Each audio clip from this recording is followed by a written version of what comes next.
आज की कहानी एक ईमानदार चोर। बहुत समय पहले की बात है। एक छोटे से गांव में रघु नाम का एक चोर रहता था।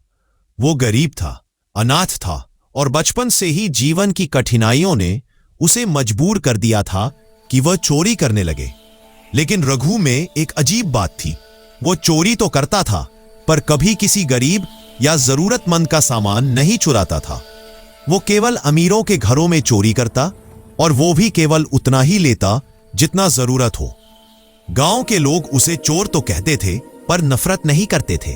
कई बार तो उसने चोरी से जो कुछ पाया उससे गांव के गरीबों की मदद भी की। एक दिन पास के राज्य में राजा ने घोषणा की कि उनका बहुमूल्य हीरा महल से चोरी हो गया है। वो हीरा राज परिवार की विरासत था और उसकी कीमत अनमोल मानी जाती थी। राजा ने गुस्से में आकर ऐलान किया, जो भी चोर इस हीरे को लौटाएगा उसे दंड नहीं बल्कि इनाम दिया जाएगा। यह खबर जंगल की आग की तरह फैली। रघु को भी यह बात पता चली। एक राजा के महल से चोरी करना बहुत बड़ा काम है, रघु ने सोचा। लेकिन अगर मैं वो हीरा ढूंढ सकूं और वापस करूं तो शायद मेरा जीवन बदल सकता है। रघु ने अपनी चोरों वाली सूझबूझ लगाई और रातों रात उस राज्य की राजधानी पहुंच गया।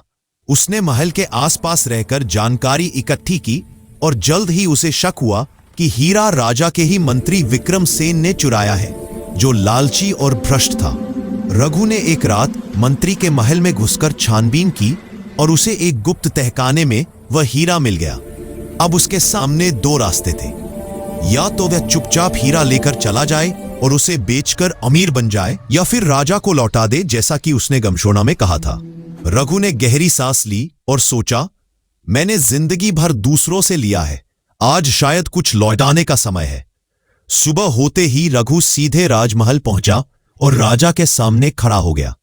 महाराज, रघु ने सिर झुकाते हुए कहा, मैं एक चोर हूं, लेकिन यह हीरा मैंने नहीं चुराया बल्कि चुराने वाले से चुरा कर वापस लाया हूं। यह लीजिए आपका हीरा। राजा आश्चर्यचकित रह गए। उन्होंने पूछा, तुम्हें कैसे यकीन दिलाऊं कि तुम सच बोल रहे हो?